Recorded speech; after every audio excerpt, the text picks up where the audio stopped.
The universe is a dark forest, filled with silent hunters. And for the last 80 years, humanity has been shouting into it, announcing our location to everyone.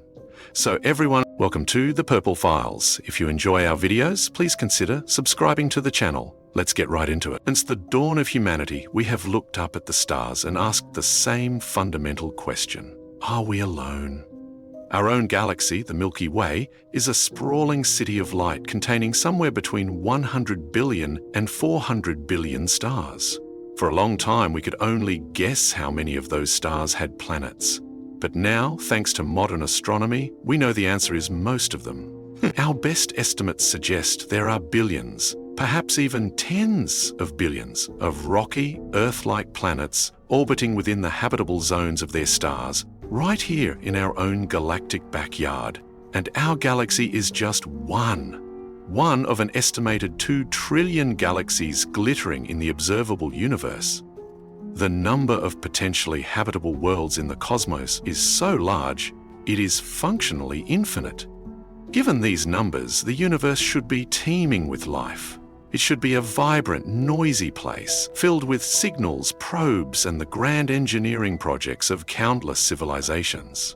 Our universe is ancient, roughly 13.8 billion years old. That is more than enough time for life to have arisen not just once, but over and over and over again. Think about it. If a civilization emerged just a few million years before ours, a mere blink in cosmic time, they would have had a colossal head start. Even with technology limited to speeds far below the speed of light, a single ambitious species could colonize the entire Milky Way galaxy in a tiny fraction of the universe's lifetime. They should be everywhere. And yet, when we point our most powerful radio telescopes to the sky, we hear nothing. We see nothing. No signals, no alien artifacts, no evidence of galactic empires. The cosmos is unnervingly quiet. This is the great cosmic mystery, the question that hangs over all of our exploration in the heavens. It was famously summed up during a casual lunch conversation in the year 1950 by the brilliant physicist Enrico Fermi. While discussing the high probability of alien life, he suddenly asked a simple 3-word question that has echoed through the halls of science ever since. Where is everybody? This is the Fermi Paradox, the stark, unsettling contradiction between the overwhelming statistical probability that we should be surrounded by neighbors and the profound, deafening, absolute silence that we actually observe.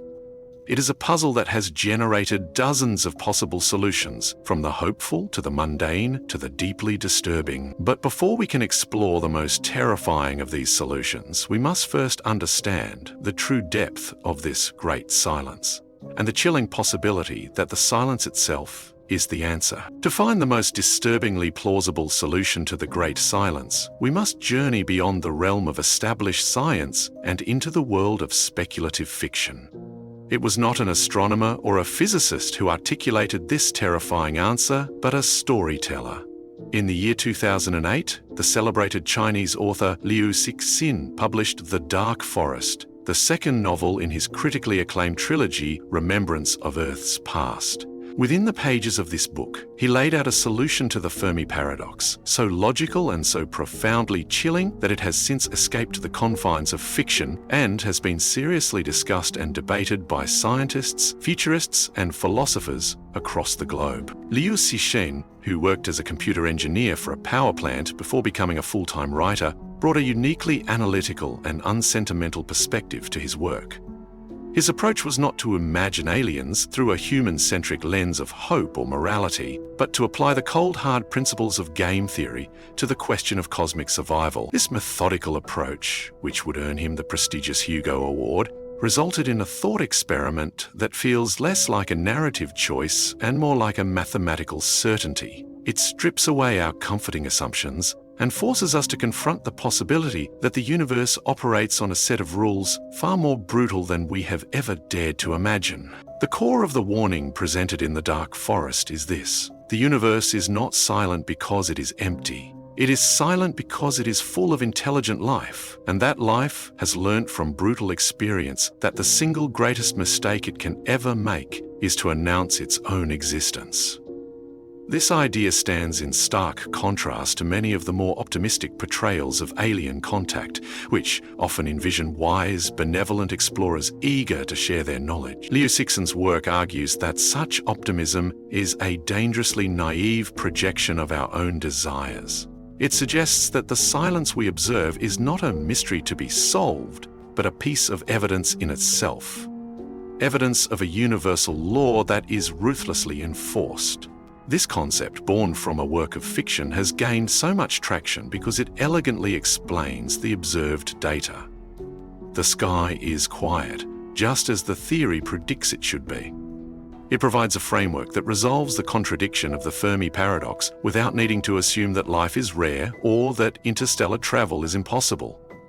It simply assumes that intelligence, when faced with the ultimate stakes, will act with ruthless logic to ensure its own preservation. The warning from this story is that humanity, with its radio broadcasts and messages sent to the stars, has been acting like a lost child shouting in a jungle full of hidden predators, completely unaware of the one rule that keeps everyone else alive.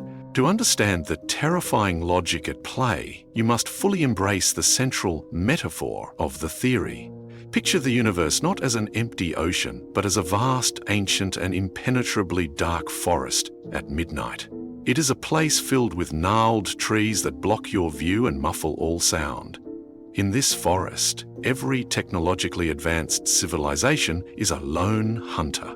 Each one is armed, and each one is creeping through the undergrowth on padded feet, doing everything in its power to make no sound, to leave no trace, to blend in perfectly with the suffocating darkness. You are one of these hunters, and your heart is pounding in your chest. You move with infinite caution, your senses strained to their absolute limit. You know, with the statistical certainty we discussed earlier, that the forest is not empty. There are other hunters out there, lurking in the shadows. But you know nothing about them. You don't know what they look like, how they think, or what their intentions might be. Are they peaceful? Are they starving? Are they inherently aggressive? The darkness makes it impossible to know. The vast distances and the alien nature of their minds make true communication a fantasy. You cannot trust them. You cannot even begin to understand them. All you know for certain is that they, like you, are driven by the primal need to survive. Suddenly, in the far distance, a twig snaps. A small fire is lit, casting a faint, flickering glow. Another hunter has just revealed their location. In that instant, your mind is flooded with a terrifying calculation. You see the light. You know they are there, but crucially, you also know that they now know that anyone who saw their light knows their location. They have made themselves vulnerable, and they know it. What if they are hostile and decide their only way to regain security is to eliminate all possible witnesses, including you? What if they are peaceful, but so terrified that they will lash out preemptively at anything they perceive as a threat? This is the cosmic prisoner's dilemma. The safest move for you, the only move that guarantees your survival, is not to try and communicate, but to eliminate the source of that light as quickly and as silently as possible. It is not an act of malice. It is an act of pure, cold self-preservation. And the most terrifying part is this. You know that every other hunter in that forest, upon seeing that same light, is making the exact same calculation. The race is on to see who can eliminate the noisy one first. This is why the forest is silent. It is not empty. It is full of survivors who understood or learned through the annihilation of others that silence is the only shield. The horror of the dark forest theory is not rooted in fantasy or monsters. It is the direct, logical result of two simple, fundamental assumptions about the nature of life and the universe. These are the axioms of what Liu Cixin calls cosmic sociology, and they form the unshakable foundation for this entire terrifying worldview. They are not complicated ideas, but when combined, their implications are profound and inescapable. They are the engine that drives the ruthless logic of the hunter in the dark. The first axiom is the most basic truth of biology and existence. Survival is the primary need of a civilization. This is the ultimate, non-negotiable goal of any form of life. Before a civilization can create art, explore the cosmos, develop a moral code, or seek out others, it must first and foremost ensure its own continued existence.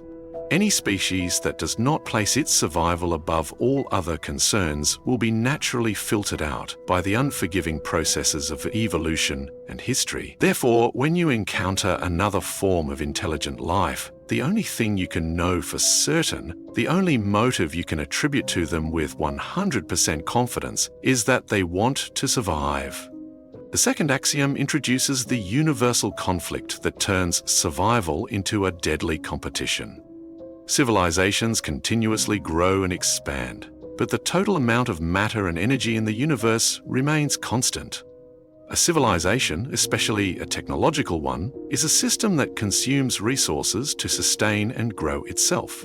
As it advances, its need for energy and raw materials will increase exponentially. To survive over cosmic timescales, to outlive the death of its home star, it must inevitably expand outwards, seeking new resources. But the universe is a closed system. There is a finite number of stars to harness, a finite number of planets to mine. The cosmic pie is only so big. When you place these two axioms side by side, the brutal logic of the dark forest becomes clear. If every civilization's primary goal is survival, and if every civilization must continuously expand to consume finite resources to achieve that survival, then every other civilization in the universe is, by its very nature, a potential competitor. And a potential competitor is a potential existential threat. The mere existence of another expanding technological species is a threat to your own long-term survival. This removes malice or evil from the equation entirely. The conflict is not born of hatred, but of the simple, cold, universal realities of life and physics. The brutal logic of the dark forest is not built on a simple assumption of universal hostility. It does not require aliens to be inherently evil or aggressive. In fact, the theory works even if every single civilization in the universe is peaceful and benevolent by nature. The destructive outcome is not caused by malice, but by a far more insidious and unbreakable phenomenon: the chain of suspicion.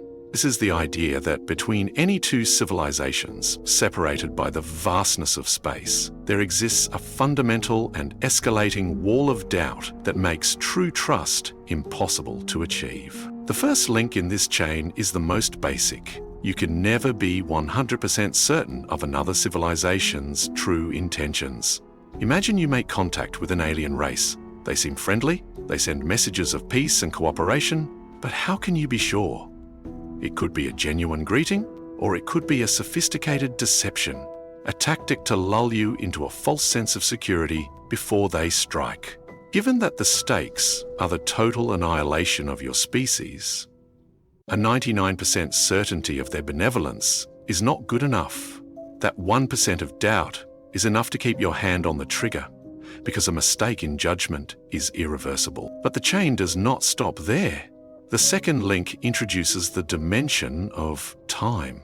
Even if you could somehow magically know with absolute certainty that this alien civilization is benevolent right now, you cannot be sure they will remain benevolent forever. Civilizations change, governments are overthrown, peaceful philosophies can be replaced by aggressive ideologies. A species that is friendly today could, in 1,000 years, a mere instant in cosmic time, become a deadly enemy. The promise of peace from a generation that will be long dead when your ships finally meet is a promise that is functionally worthless. The doubt extends not just across space, but across all possible futures. This leads to the final and most crucial link in the chain, the one that makes the entire structure inescapable. It is the meta-suspicion. You know that the other civilization is thinking the exact same way about you. They are caught in their own chain of suspicion regarding your intentions. They cannot be sure that you are truly peaceful. they cannot be sure that you will remain peaceful, and therefore they cannot be sure that you, out of your own fear, won't decide to attack them preemptively. This realization forces your hand. The knowledge that they might attack you out of fear creates the very justification you need to attack them out of fear first. It becomes a terrifying feedback loop of mutual paranoia, where the only logical endpoint for both parties is to assume the worst and act accordingly. When you combine the two unbreakable axioms, the drive for survival and the reality of finite resources, with the inescapable chain of suspicion, the grim logic of the hunter begins to solidify. The universe is established as a place where every other civilization is a potential long-term threat that cannot be trusted. But there is one final element that seals the deal, a concept that turns the potential threat into an immediate and unacceptable risk. This concept is the technological explosion. A technological explosion is the theory that scientific and technological progress within a civilization is not a slow, steady, linear process. Instead, it is prone to sudden, unpredictable, and exponential leaps forward. A civilization that is currently 1,000 years behind you in technology is not 1,000 years away from catching up. They could have a scientific breakthrough tomorrow, a new discovery in physics, a new form of energy that allows them to close that gap in a single century or even a single decade. History on our own planet has shown this to be true. Humanity went from the first powered flight to landing on the moon in just 66 years. The pace of technological advancement is explosive and impossible to predict. This reality makes any form of passive observation or a wait-and-see approach a suicidal gamble. When a hunter in the dark forest discovers another, they cannot judge the threat based on its current technological level. The seemingly primitive civilization you discover today could, without any warning, become a super-advanced predator tomorrow, capable of wiping you out before you even realize what has happened. By the time you can confirm their technological level, it might already be too late. The moment you detect them is the moment you must assume they are on the verge of their own technological explosion. This is the final piece of the puzzle.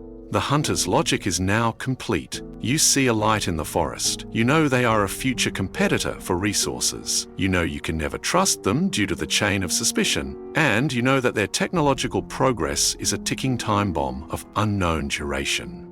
To wait is to risk everything. The only move that reduces the risk to zero, the only choice that guarantees your own survival in the face of these variables, is to eliminate the other civilization immediately. It is not an act of war, it is an act of cosmic sanitation, cleaning a variable from an equation that must equal your own survival. In the merciless logic of the dark forest, the first to fire is the last to die. This entire discussion, as theoretical and cosmic as it seems, has a deeply practical and urgent implication for us right now. For the better part of a century, humanity has been doing the one thing the dark forest theory identifies as the single most foolish and dangerous act a civilization can commit. We have been shouting into the jungle. Ever since the invention of radio, we have been leaking a bubble of electromagnetic radiation out into the cosmos. A bubble that is now nearly 200 light years in diameter.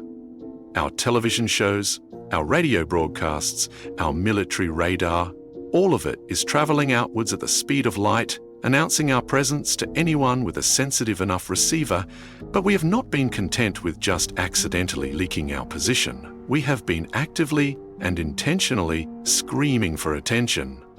In 1974, we used the Arecibo radio telescope to beam a powerful, deliberate message towards the M13 star cluster. A pictographic message detailing our DNA, our solar system, and our appearance. The Voyager 1 and Voyager 2 spacecraft, now in interstellar space, each carry a golden record, a cosmic mixtape and photo album designed to introduce humanity to any alien race that might find them. And in recent years, the Program for the Search for Extraterrestrial Intelligence, or SET, has been joined by a more controversial sibling, MET, or Messaging Extraterrestrial Intelligence.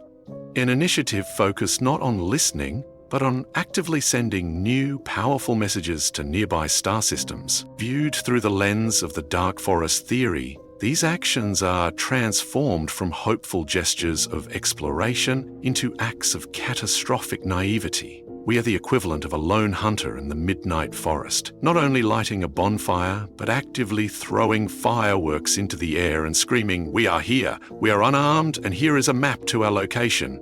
We have been operating under the optimistic assumption that any neighbors we have will be friendly, or at the very least, curious. The dark forest suggests that we have instead been painting a giant target on our own back, inviting a response from a cosmos that has learned that the only logical answer to such a shout is a swift and permanent silencing. This has sparked a fierce debate within the scientific community itself. Prominent voices, including the late great physicist Stephen Hawking, have issued stark warnings against these active messaging projects.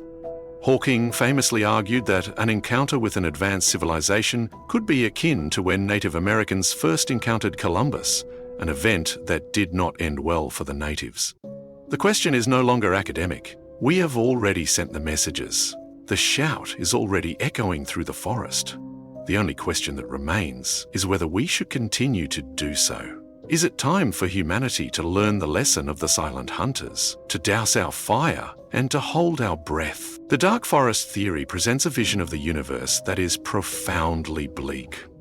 It suggests a cosmos locked in a perpetual, silent, galaxy-wide Cold War, where fear and self-interest make genuine peace and cooperation an impossibility.